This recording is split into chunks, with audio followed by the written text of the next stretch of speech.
Hoy vamos a revisar entonces el libro de Daniel. Hermanos, vivimos el día de hoy días muy paganizados, anticristianos completamente, una sociedad que se levanta atacando la Biblia, atacando la fe cristiana. Hay una cosmovisión antibíblica en el mundo. ¿Cómo podemos vivir los cristianos para la gloria de Dios? Todo lo que hacemos los cristianos es para la gloria de Dios. ¿Cómo podemos vivir en este mundo para la gloria de Dios? En medio de una sociedad paganizada, anticristiana, antibíblica. Los vientos de la cultura no son nada favorables a la fe cristiana. Hermanos, la meta de todo cristiano en este mundo no es sobrevivir, sino glorificar a Dios, predicar su palabra, anunciar el evangelio y llevar una vida de santidad. Bueno, pues tenemos ahora en nuestras manos un libro del Antiguo Testamento que nos permite o que nos muestra cómo podemos vivir en medio de esa cultura antibíblica. El libro de Daniel. Daniel vive en Babilonia. Seguimos en el cautiverio. En esta época histórica de la Biblia, del Antiguo Testamento, tenemos que abrir las páginas de otro libro con otro personaje que se encuentra cautivo en la tierra de Babilonia. El propósito del libro de Daniel es mostrarnos que Dios está al control de la historia y que Dios reinará por los siglos de los siglos. Ese es el objetivo central que nos muestra el Espíritu Santo en este extraordinario libro llamado Daniel. Revisaremos un poco acerca del profeta, veremos alguna estructura básica de cómo podemos estudiar el libro de Daniel y nos vamos a sorprender de que el Dios que profetiza, el Dios que anunció con detalles los imperios de la historia, los tiempos en que vivió Daniel, también ya anunció hace miles de años cómo va a terminar la historia. Oremos. Padre, te damos infinitas gracias en esta hermosa tarde y hacemos nuestras las palabras del profeta Daniel que expresó en el capítulo 2, versículo 21 de tu palabra. Tú eres el Dios que muda los tiempos y las edades. Eres el Dios que quita reyes y pone reyes. Eres el Dios que da la sabiduría a los sabios y la ciencia a los entendidos. Señor, tú eres el Dios que revela lo profundo y lo escondido. Conoces los que está en tinieblas y contigo mora la luz. Permítenos, oh Dios de nuestros padres, alabarte, porque tuya es la sabiduría, tuya es la fortaleza, y tú nos has revelado en tu palabra lo que ha de acontecer en un futuro no muy lejano. Háblanos, oh Dios, a través de este libro y motívanos, anímanos. Dale palabras de aliento al que viene desanimado en esta tarde. Señor, dale consuelo al que necesita recibir consuelo, porque tú eres el Dios que sigue rigiendo los destinos del hombre y sigue sentado en tu trono como Dios soberano sobre todo gobierno y sobre toda nación.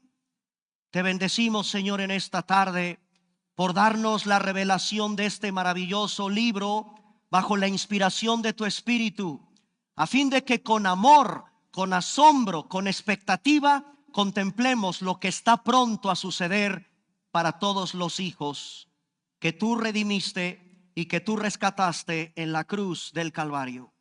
En Cristo Jesús oramos. Amén. Bueno, pues vamos a revisar quién es Daniel. Repito, la palabra Daniel, no sé cuántos aquí, bueno, sí conocemos al hermano Dani. Hermano Dani, levante la mano el hermano Dani. Ahí está. El hermano Dani, Daniel, significa Dios es mi juez o justicia de Dios. Hermanos, el profeta, este muchacho, llegó muy jovencito a Babilonia y vamos a ver que llegó a tener aproximadamente unos 80 años, por ahí del capítulo 10 de Daniel.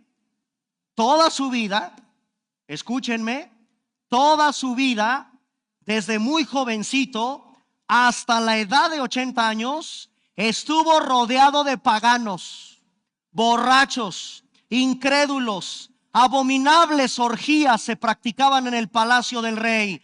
Y este muchacho que se convierte en un joven, después se convierte en un adulto y llega a la edad de los 80 años aproximadamente, guarda su integridad.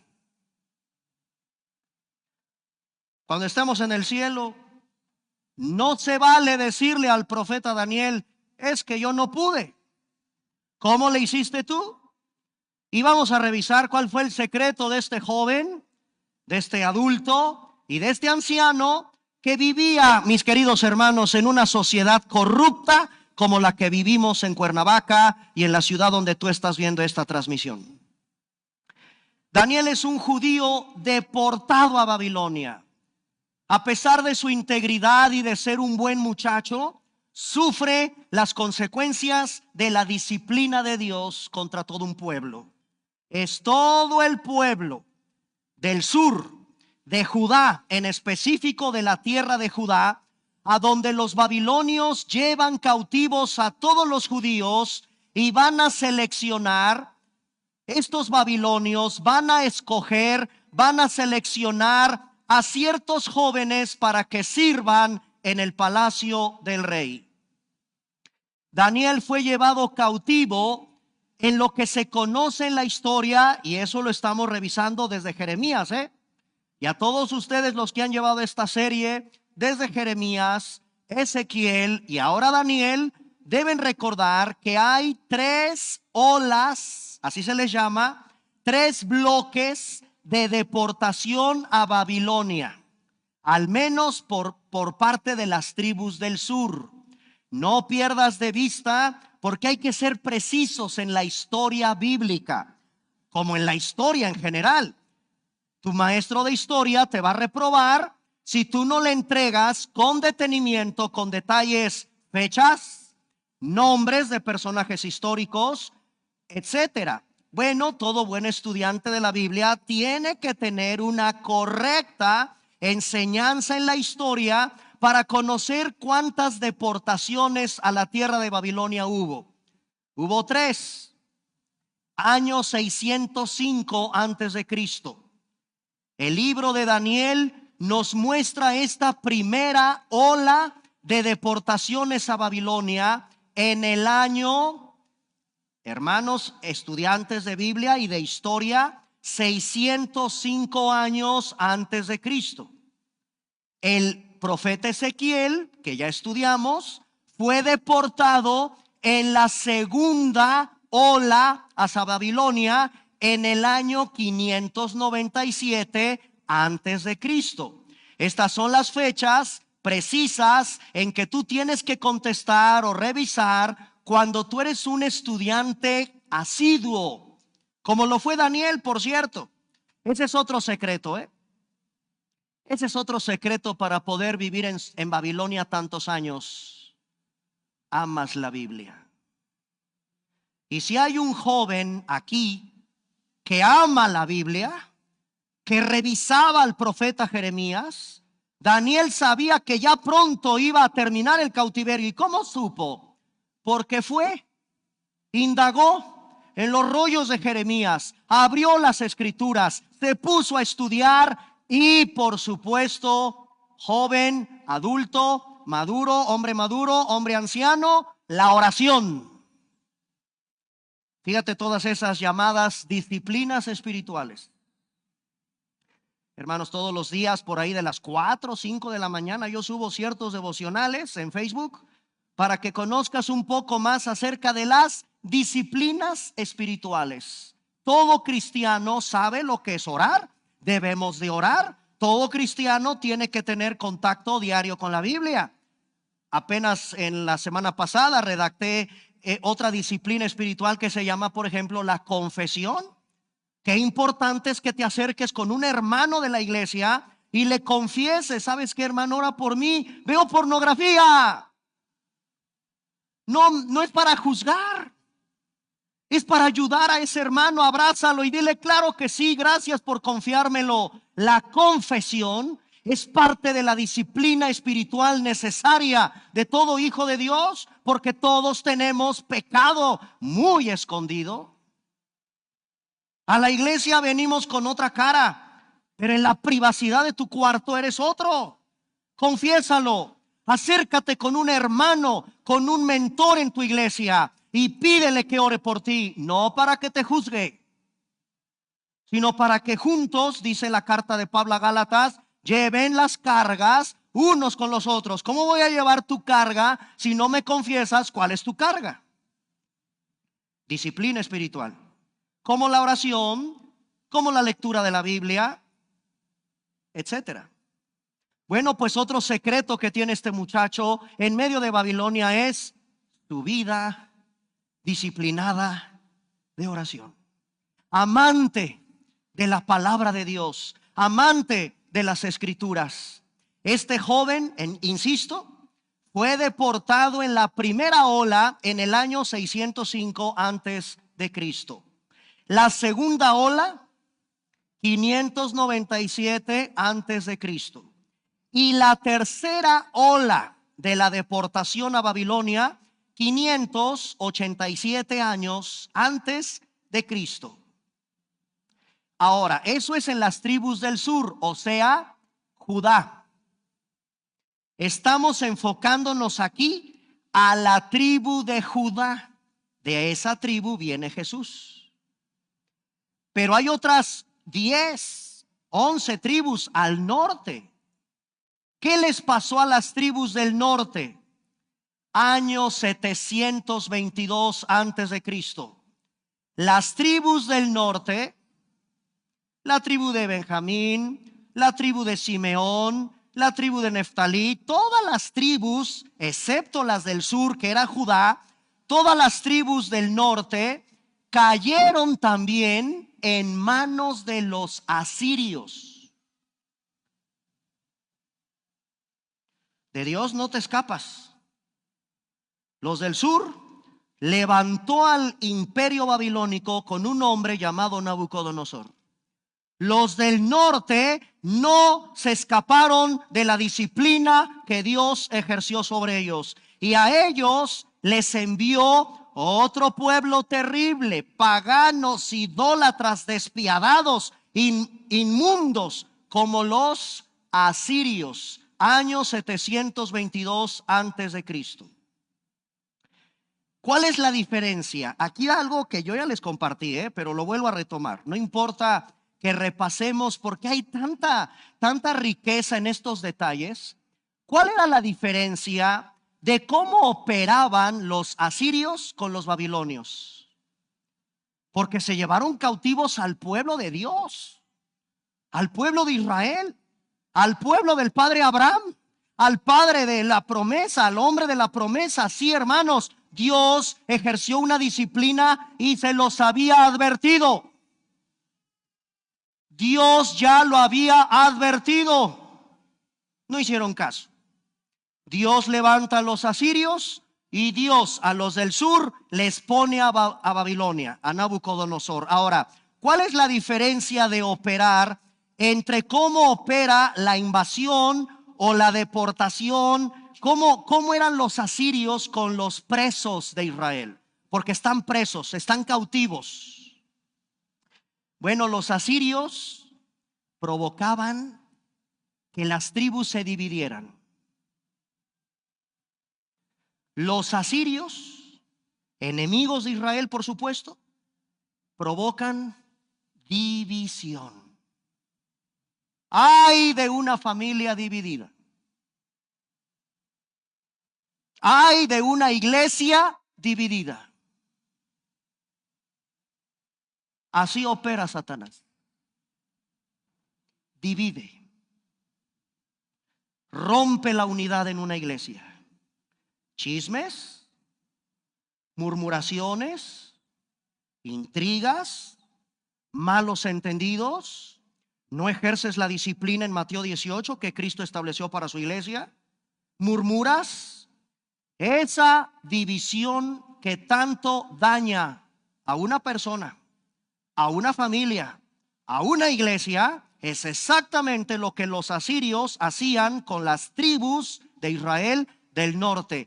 Y obviamente se van debilitando, se van debilitando, se van debilitando. Dejas de orar, están tan lastimados, están tan divididos, están tan esparcidos, cada quien como oveja sin pastor, cada quien sin iglesia, sin rendirle cuentas a nadie, lastimados por lo que te hicieron en una iglesia. Eso precisamente opera en ese espíritu de división. Que no te congregues, olvídate de esas disciplinas espirituales. Debilitar tus convicciones, eso es lo que provocaban los asirios. Y los babilonios, escuchan lo que hacían. Agarraban lo mejor de los judíos del sur, de Judá. A este muchacho le veo talento musical, tráemelo para acá para que nos toque en el antro. A este muchacho le veo con uno, oye, este es bueno para los negocios, tráetelo para lo malo, para que narcotrafiquemos ahí con ellos. ¿Se entiende? Los babilonios veían cuáles eran tus dones, tus talentos. Los babilonios veían qué es lo mejor que tú hacías, lo tomaban y te llevaban cautivo. ¿Y sabes qué hacían? Te metían su cultura. No, hombre, ya no le cantes a la iglesia, aquí ni te pagan. Yo te ofrezco que toques en un bar en el centro de Cuernavaca y aquí sí te pago. Eso hacía el imperio babilónico. Tomaban lo mejor. Y todos ustedes tienen cosas muy hermosas. Pregunta obligada: ¿te las entregas a Dios? ¿Tus talentos? ¿Tu carrera que estudiaste? ¿Tu habilidad para el dibujo? ¿Tu habilidad para el diseño? ¿Tu habilidad para cantar o tocar un instrumento? ¿Tu habilidad para ser un buen predicador el día de mañana? ¿A quién se la vas a entregar? ¿Al mundo o al pueblo de Dios para su edificación? Hermanos, eso es lo que hacían los babilonios. Y ahora comprendes por qué le echaron el ojo a Daniel.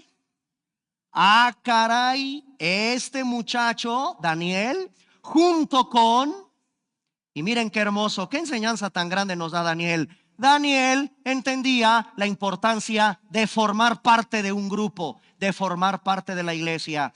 Ananías, Misael, Azarías eran sus amigos, y lo semejante atrae a lo semejante. Eran también muchachos íntegros, los vemos bien aguerridos en un horno de fuego. Se enfrentaron al rey y le dijeron: no vamos a venerar tu estatua. Oh, cómo se parecen a Daniel, posteriormente en un foso de leones, Daniel. Lo semejante atrae a lo semejante, hermanos. Y más nos valdría en nuestra vida cristiana rodearte de esa clase de amigos, de hermanos, que juntos oren, que juntos te confiesen sus pecados para orar, para cuidarse las espaldas unos a otros. Ananías, Misael y Azarías también les echaron el ojo los babilonios y los llevaron directito al palacio del rey. Cámbiales el nombre. ¿Cómo que Dios es mi juez? No, eso es muy ridículo.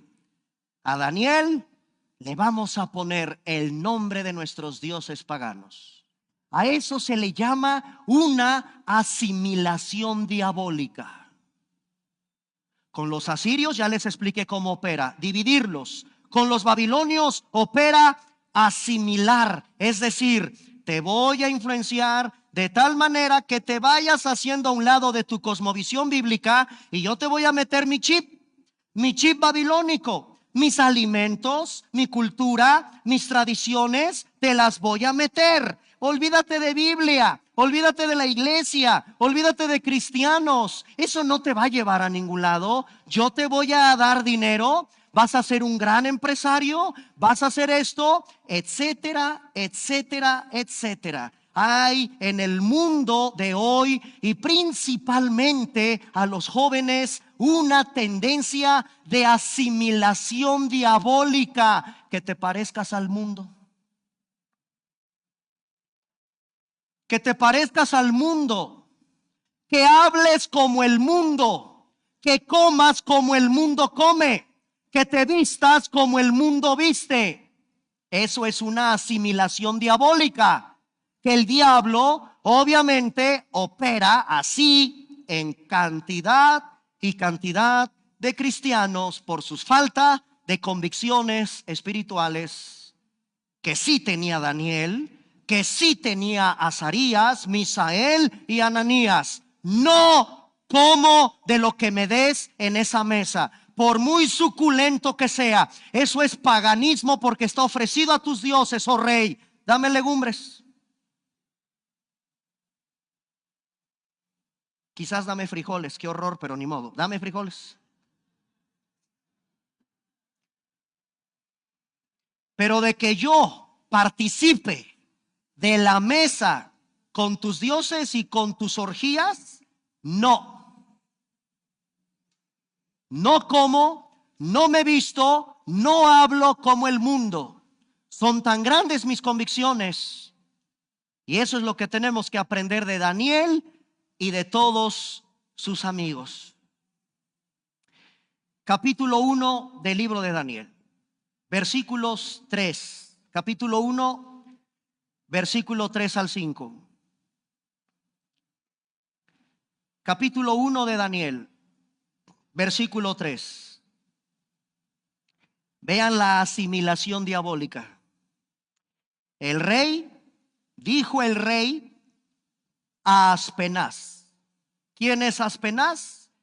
En la corte del rey hay muchachos bien parecidos, muy talentosos, pero no vaya a ser que alguno de ellos quiera tener relaciones sexuales con alguna de las hermosísimas, porque sí, hermanos jóvenes, les aviso, allá en el mundo hay hermosísimas mujeres que te van a seducir. Y en el imperio de Babilonia lo común era castrar.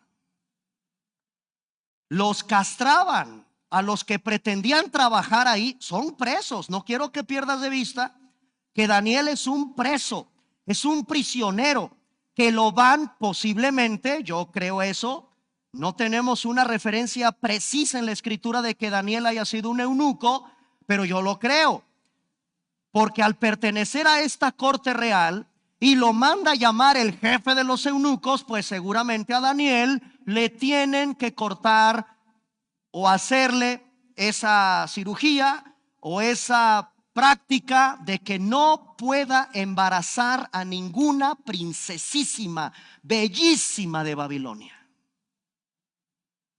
Los castraban y lo mandan traer. Tráeme de los hijos de Israel linaje real de los príncipes. Muchachos, versículo 4, fíjate lo que busca el enemigo.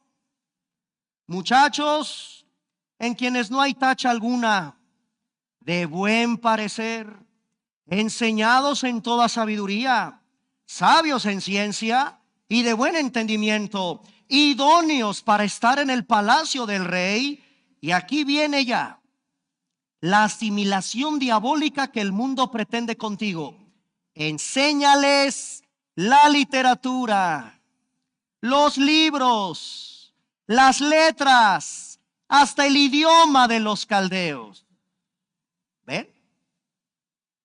Mételes nueva era, mételes Hare Krishna, mételes budismo, mételes barbaridades y media.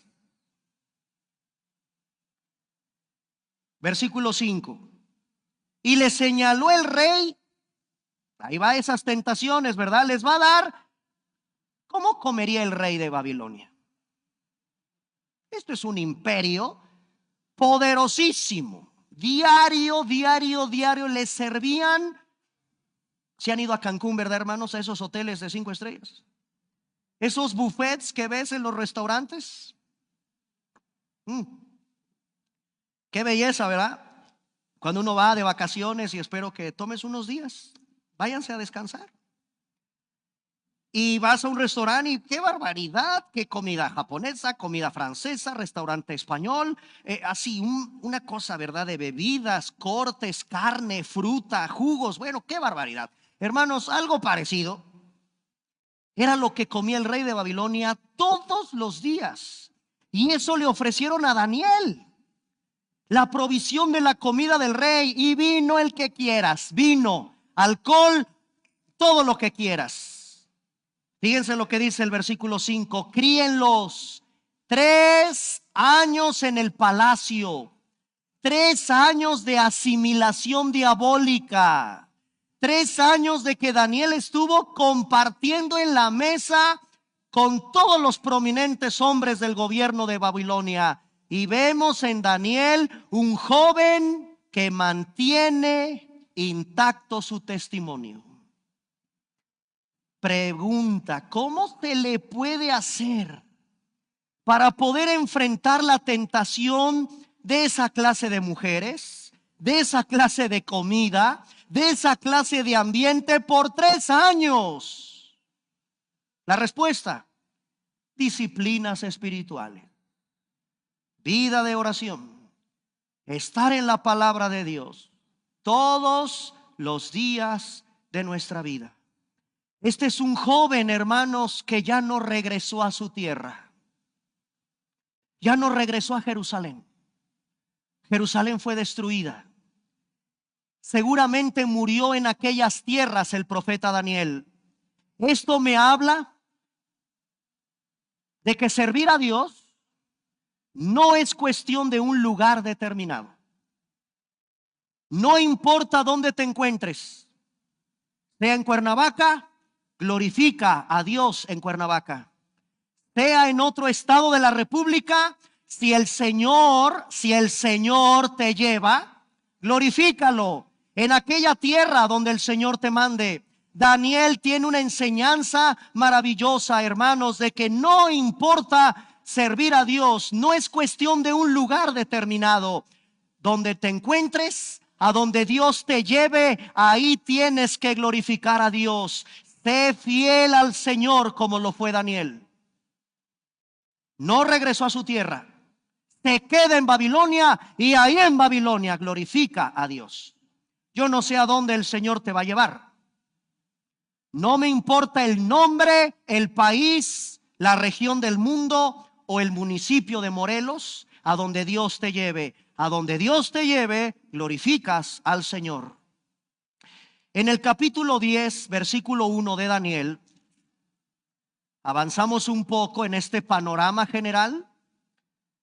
Y en el capítulo 10, versículo 1, ya que se trata de otro gobernante, es decir, no nada más estuvo con uno, fueron 3 diferentes imperios a donde Daniel no se contaminó. Capítulo 10, verso 1. Aquí sabes cuántos años tiene Daniel: 80. En el año 3 de Ciro, señores historiadores, rey de Persia. Sí, la historia confirma lo que la Biblia dice. Después de los babilonios, los medos y los persas invaden a los babilonios, cae el imperio babilonio, y Dios, que es el Dios de la historia, levanta a Ciro, rey de Persia. A él fue revelada palabra a Daniel, y vean cómo la Biblia no oculta esa asimilación diabólica de cómo el diablo insiste, no te llamas Jehová es mi juez, Dios es mi justicia, llámate Belsasar. Nombre pagano, nombre idólatra. Este es un nombre pagano. Este no es el nombre original de Daniel. Así que, mis queridos hermanos, cada que allá en el mundo, no, tú no eres hijo de Dios. ¿Cómo que la Biblia? ¿Cómo que vas a la iglesia? ¿Cómo que cantas aquí tus cantos? No. Sí, soy un hijo de Dios. Y no me pretendas cambiar eso. Eso es una asimilación diabólica. Sí, mi Señor es mi juez. Sí, el Señor es mi justicia. Sí, el Señor es mi paz. El Señor es mi bandera. El Señor es mi todo en este mundo. Nadie te quiere arrancar eso de tu fe. La palabra era verdadera, el conflicto grande, comprendió a palabra y tuvo inteligencia en la visión. Quise llevarlos al capítulo 10, verso 1, porque Daniel llega aproximadamente por la fecha, por el año en que Ciro empieza ya a tomar el control del imperio. Daniel debe de tener unos 80 años de edad. ¿Qué quiero decirles con esto? La influencia de un hombre en toda una generación. Lo que tú hoy hagas va a influenciar a tus generaciones. Llegarás, si el Señor así te lo permite, a tus 80, 90 años y verás a tus hijos y a tus nietos entregados a Dios, consagrados a Dios. Daniel tuvo una influencia de toda una generación. Varios reyes llegaron y se fueron. Hoy México, varios presidentes llegarán, varios presidentes se van. Hermanos, no olvidemos, Daniel permaneció, no importando el tipo de gobierno, el tipo de autoridad.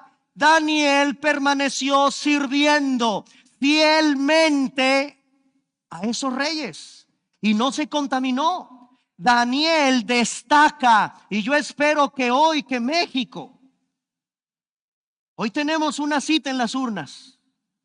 Hermanos, todos los cristianos debemos destacar como hombres, como mujeres de absoluta integridad, de absoluta credibilidad, de absoluta sabiduría. Daniel se fortaleció en Dios. Y el propósito de este libro no es autopromocionar al autor y aventarle puras flores, sino el propósito del libro de Daniel es glorificar a Dios. Porque es el Dios de Daniel y es el Dios al que hemos venido a adorar en esta tarde. ¿Cómo podremos estructurar el libro para su estudio? Bueno, hay varias maneras. Fíjense qué interesante. Del capítulo 1 de Daniel al capítulo 6, los niños de nuestra escuelita dominical nos lo pueden contar sin ningún problema. Capítulo 1, capítulo 2, capítulo 3, capítulo 4, 5 y 6 son muy claros. Cualquier niño que yo ahorita mande traer de la escuelita dominical y le pregunte, cuéntame la historia de Daniel en el foso de leones. Cuéntame la historia de 3 muchachitos en un horno de fuego. Los niños se saben esa historia. No tenemos problema con los primeros 6 capítulos. Son claros. Son historias que hasta los niños saben. Pero del capítulo 7 hasta el capítulo 12, ahí hay capítulos muy difíciles. Elementos de la profecía bíblica. Y en cuanto hablamos de profecía bíblica, aguas con la fascinante, apasionante escatología. Aguas. Los vamos a tener que revisar de manera muy rápida. Del capítulo 7 al capítulo 12 son capítulos difíciles. Está lleno de elementos de profecía asombrosos, extraordinarios. Esto demuestra que la Biblia es un libro sobrenatural e inspirado por el Espíritu Santo. Es impresionante todos los elementos proféticos, del capítulo 7 hasta el capítulo 12.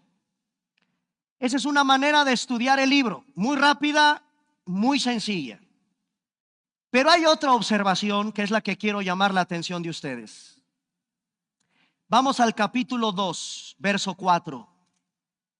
Daniel, capítulo 2, versículo 4, parte B. Hermanos estudiantes de Biblia, los versículos se subdividen en incisos. Y aunque tu Biblia no tenga inciso A, B o C, es una manera de estudiarlos. Ahora, fíjate bien lo que pasa en el capítulo 2, verso 4. Parte B. ¿Cuál es la parte B del capítulo 2, verso 4? Donde dice: Rey, para siempre vive. Di el sueño a tus siervos y te mostraremos la interpretación. Muy bien, desde ahí, tome nota, desde el capítulo 2, verso 4, parte B, hasta el capítulo 7, verso 28. Vámonos hasta el capítulo 7, versículo 28. Aquí, dice Daniel 7:28, aquí fue el fin de sus palabras. En cuanto a mí, Daniel, mis pensamientos me turbaron, mi rostro se desmudó, pero guardé el asunto en mi corazón. Hasta este versículo, tome nota, está en arameo. Arameo. El libro de Daniel está escrito en dos idiomas. El arameo del capítulo 2, verso 4, parte B, hasta el capítulo 7, versículo 28, todo eso está en la lengua que Jesús hablaba. Arameo. El idioma de los negocios internacionales.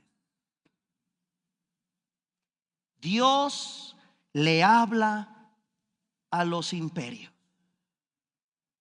los que no hablan el hebreo, los que no son parte de Israel. Dios tiene que decirle algo a los reyes de Babilonia, a los reyes de Medo-Persia, a los reyes que se levantaron, y Dios tiene que anunciar lo que hará con su reino mesiánico, y eso lo proclama en el idioma de los negocios internacionales, en esta época el arameo. El capítulo 1. Sí, porque esos imperios fueron de comercio, de economía, de guerra, de conquista, conquistaban territorios. Ok, Dios les va a hablar en su idioma. Lo que Él va a hacer con ellos. Negocios internacionales, ¿de veras? ¿Lucrarás? ¿Te volverás una potencia mundial? Imperio griego, imperio medo-persa, imperio babilónico, imperio romano. Te hablaré en tu propio idioma para que conozcas que yo soy Dios. Y después de ese último imperio vendrá el reino de mi amado Hijo. Hermanos, Dios tiene mucho hoy que recordarle a su pueblo que la historia es de Dios. Y que todos nosotros formaremos parte del reino eterno del Mesías. Así que hoy vamos a votar. Tranquilos. Dios ya nos contó cuál será el final de la historia humana. Se levantarán reyes, caerán reyes, se levantarán naciones, se levantarán coaliciones. Ármese la ONU, ármense los organismos internacionales, ármese el mundo, como dice el Salmo capítulo 2. Rompamos sus ligaduras, legislemos la moral a nuestro antojo, dicen los políticos de hoy. Señores, Dios es el Dios de la historia y sabemos cómo terminará esta historia. con un reino que jamás será conmovido. El Cristo resucitado, el Cristo que hoy venimos a adorar, el Cristo al cual entregamos nuestra vida, será Rey de reyes y Señor de señores por toda la eternidad. Capítulo 1, verso 1 de Daniel. Hasta el capítulo 2, verso 4, parte A. Otra vez. Daniel capítulo 1, ¿estamos ahí? Verso 1. Al capítulo 2, verso 4, parte A. ¿Cuál es la parte A? Entonces hablaron los caldeos al rey en lengua aramea. Eso está en hebreo. Y ahí les dije, a partir del 4, parte B, viene la parte en arameo. Ahora sí Dios tiene que cambiar el idioma de los negocios internacionales. ¿Se dan cuenta? Hasta el capítulo 8, verso 1.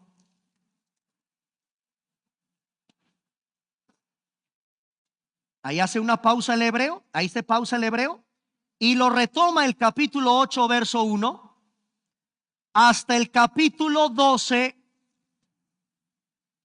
versículo 13. Todo eso está en hebreo. ¿Sí, hermanos? ¿Lo tienen? Del capítulo 1, verso 1 al capítulo 2, verso 4, parte A, hebreo. Ahí hace una pausa el hebreo y entra el arameo. Y luego el hebreo, otra vez hasta el capítulo 8, verso 1 y hasta el final. Capítulo 12, verso 13, todo el resto del libro está en hebreo. Luego entonces, dividamos el libro por los idiomas. Esa es una manera de estudiar este libro. ¿Cómo está estructurado en estos dos idiomas? Revisémoslo así. Vamos a Daniel capítulo 1, porque ahí se encuentra la cafetería babilónica. Capítulo 1, así le llaman algunos autores que consulté para preparar este mensaje. Aquí está la cafetería babilónica. Sí, aquí está. En el capítulo 1, Daniel se encuentra en Babilonia y me hace recordar aquí, léanlo por favor en casa, vuelve a retomar un poco la historia de Daniel, pero me recuerda a José. A José. También José está en tierra extraña. También José se mantuvo lejos de la sexualidad, fuera del matrimonio. También José no se dejó contaminar, y eso que también estaba en un palacio real. Me recuerda a José. Quieren imponerle a Daniel en el capítulo 1 una mentalidad diferente. Asimilar nuevas costumbres. Asimilar, oigan esto, óiganlo con cuidado. Asimilar nuevas propuestas educativas. ¿Dónde hemos escuchado eso?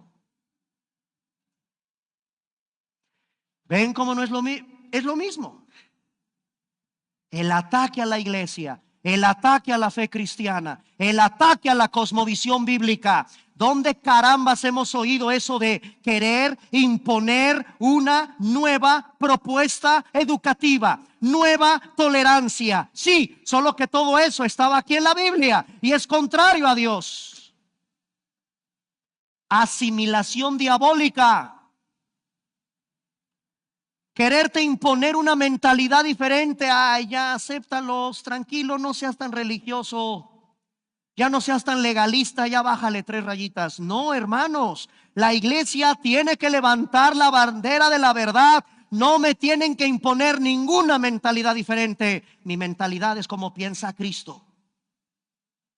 Mi cosmovisión no es mía, es la bíblica. Es lo que Dios dice de mí. Es lo que Dios dice del sexo, del matrimonio, de la familia y por supuesto de los temas educativos en casa. Es lo que dice Dios, no el mundo. Una vida llena de lujos, Aquí la tenemos en el capítulo 1. Una vida llena de excesos. No me levantes la mano, pero ¿cuántos antes de venir a Cristo así estaban? Una vida llena de lujos, una vida llena de excesos.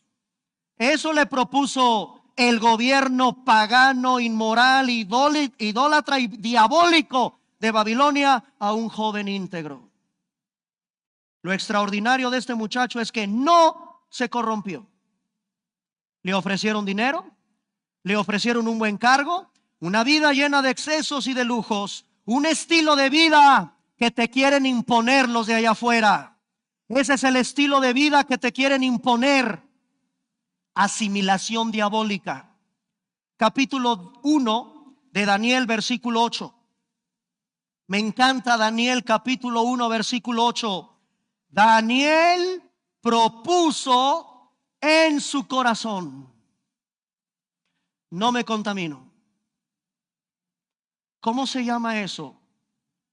Convicciones espirituales. Y hay 6. No me va a dar tiempo de desarrollarlas. Se los prometo que la vamos a revisar. 6 convicciones espirituales que tiene Daniel cuando él, en el versículo 8, propuso en su corazón: no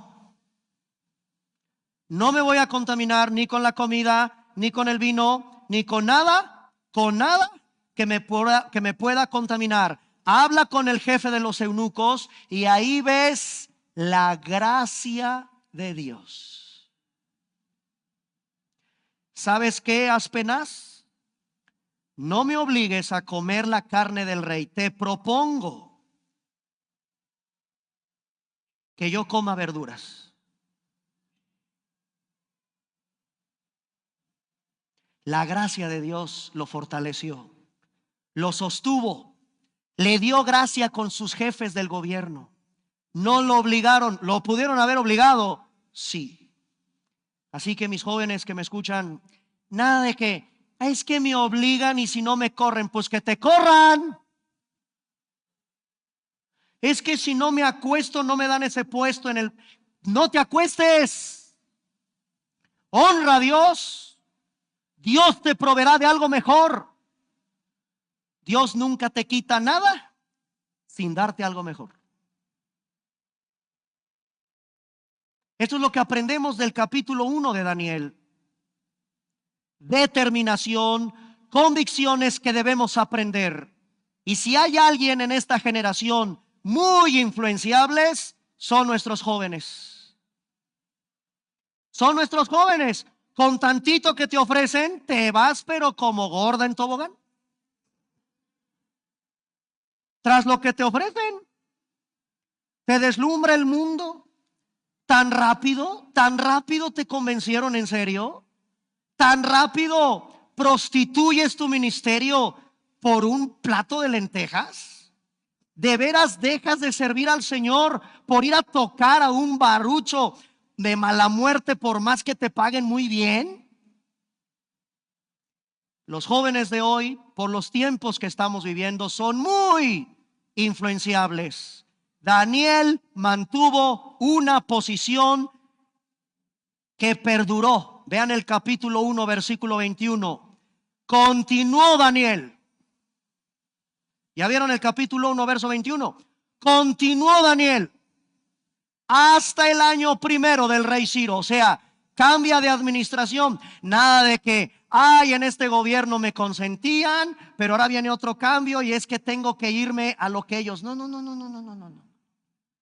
Daniel continuó. Se muere uno, termina un imperio y Dios, no se te olvide eso. Es el Dios de la historia. Es el Dios de la soberanía. Continúa Daniel hasta el año primero del rey Ciro. O sea, en otra administración, en otro gobierno, en otro rey. Y mantuvo intacto su buen testimonio. ¿Cuál es el secreto, mis amados hermanos? Disciplinas espirituales. Ahora, el capítulo 2 y el capítulo 7, no del 2 al 7, cuidado aquí, solo el capítulo 2, y todos los que están tomando nota, pónganmelo, capítulo 2 y capítulo 7, aparte. No me pongas del 2 al 7, no. El capítulo 2 solito y el capítulo 7 solito, ¿se entiende? ¿Qué hay en el capítulo 2 y qué hay en el capítulo 7? Los imperios. Son dos capítulos impactantes.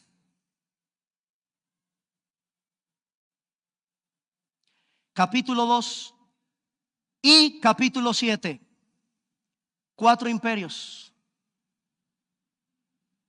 Babilonia, Medo-Persa, Grecia y Roma. Esto es impresionante. Según la historia, por ejemplo, Roma, hay una leyenda: Rómulo, Remo, amamantados por una loba. 21 de abril de por allá del año 753 antes de Cristo se fundó Roma. Un momentito, aquí estoy frente a un libro cientos de años antes de la fundación de Roma. ¿Cómo supo Daniel?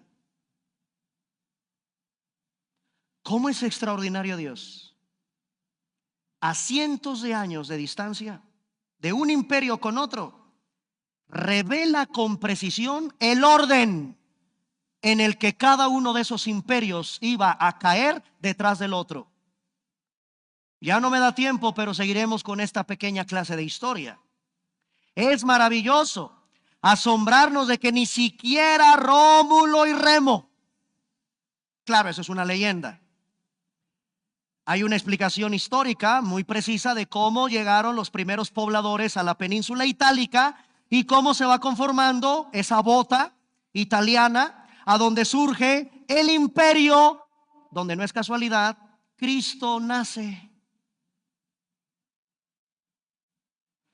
Roma, repito, señores historiadores, amantes de la historia, 753 antes de Cristo, 21 de abril.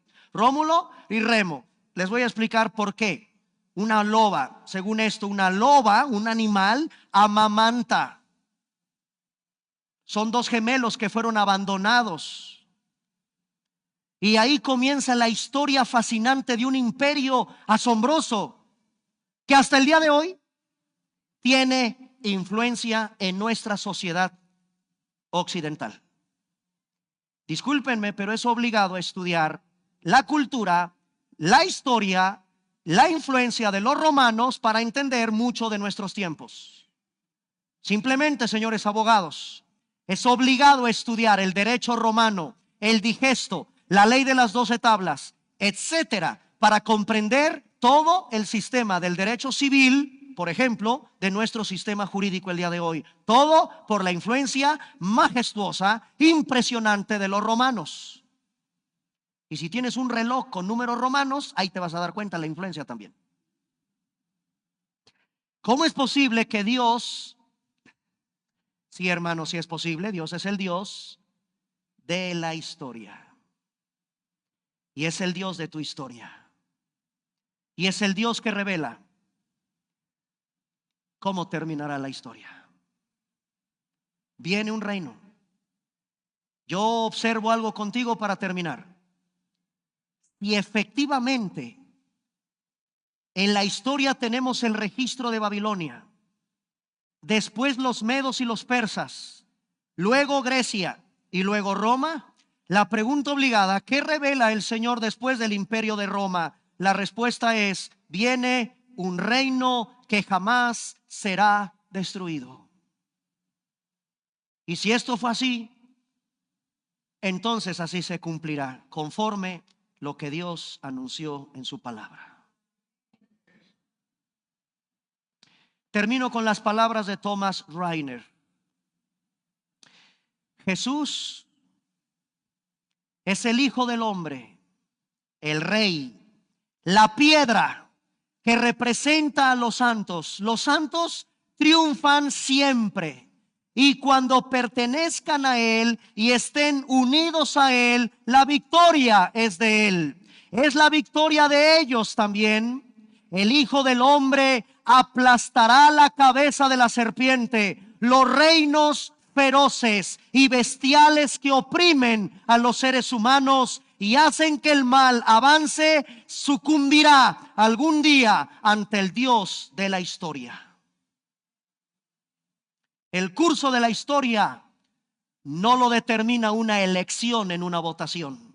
El curso de la historia está determinado por Dios.